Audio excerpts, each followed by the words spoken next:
This podcast is produced in compliance with the Fair Use Act, Title 17 of the U.S. Code. Content is offered for the purposes of commentary, criticism, and news reporting.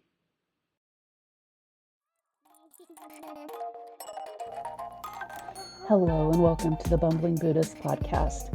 Is the current political environment running over your zen, making you ready to toss your mantras out the window? And I am here to help you. I'm your host, Christy Biddleston, and this is Politics and Parlance, where we muddle through the headlines in search of the punchlines and talk about ways to make good trouble and lift the spirits of people working to save our democracy.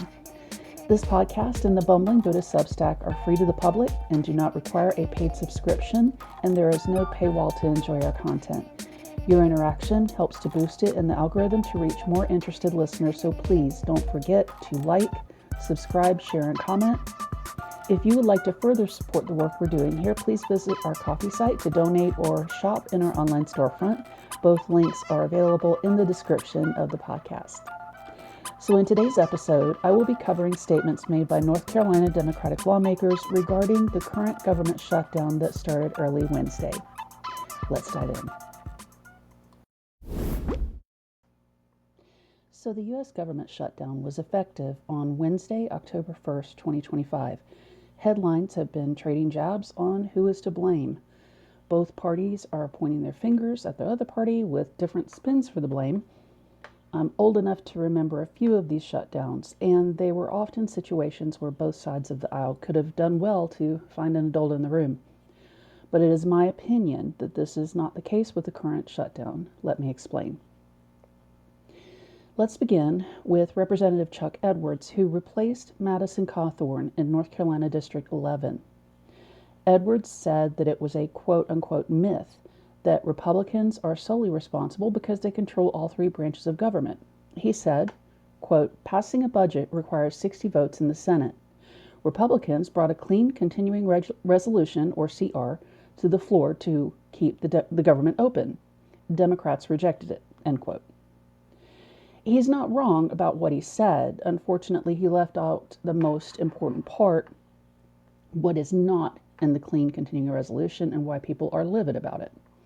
So a clean CR, or continuing resolution, extends federal government funding at existing levels without adding any new policy changes, no funding increases, no politically charged provisions. It's used when Congress cannot agree on an annual budget by the deadline.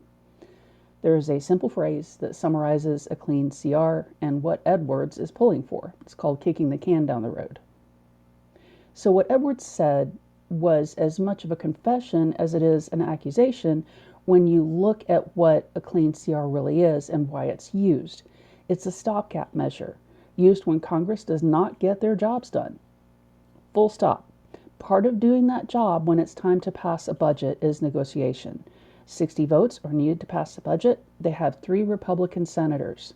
3 Democratic senators caved, and I use the word caved on purpose. They basically bent the knee to Republicans to keep the peace and got absolutely nothing in return. Nothing. As an aside, those 3 Democrats are Catherine Cortez-Masto of Nevada, John Fetterman of Pennsylvania, and independent Angus King of Maine. I'll include their phone numbers for their congressional offices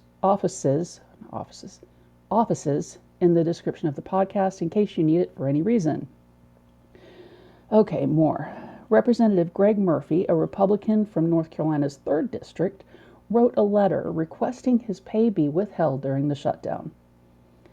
From the letter, no member of Congress should be paid while the American people are forced to endure the serious consequences of the Democrats' willful negligence and political games, end quote.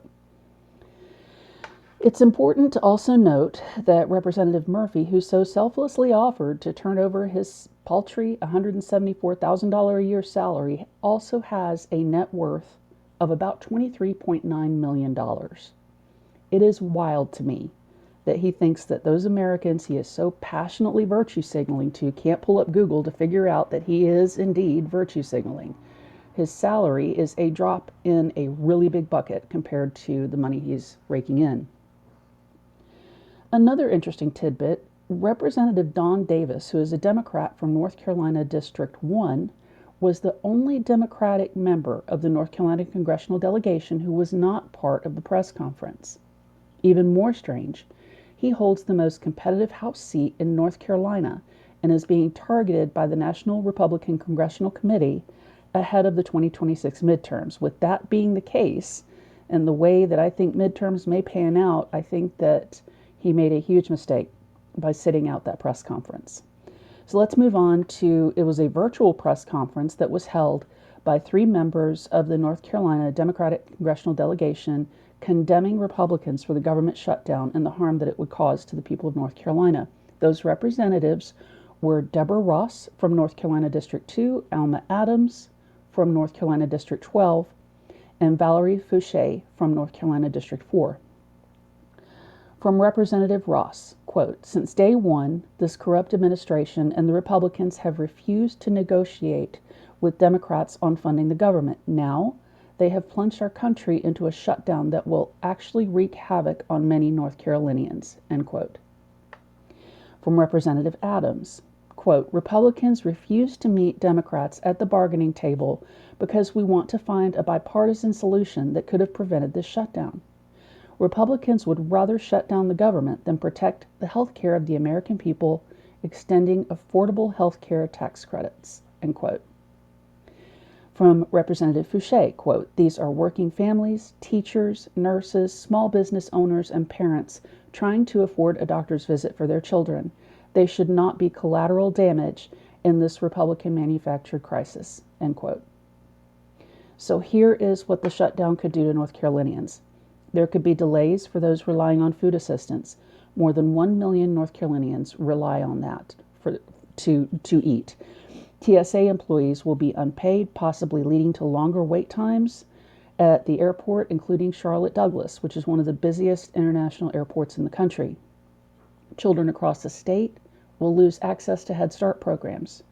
The Great Smoky Mountains National Park will be impacted. Some facilities will close, and the National Park Service is expected to furlough about 9,200 employees, according to the Knoxville News Sentinel. Active duty personnel must carry out their assignments without pay until the shutdown is over.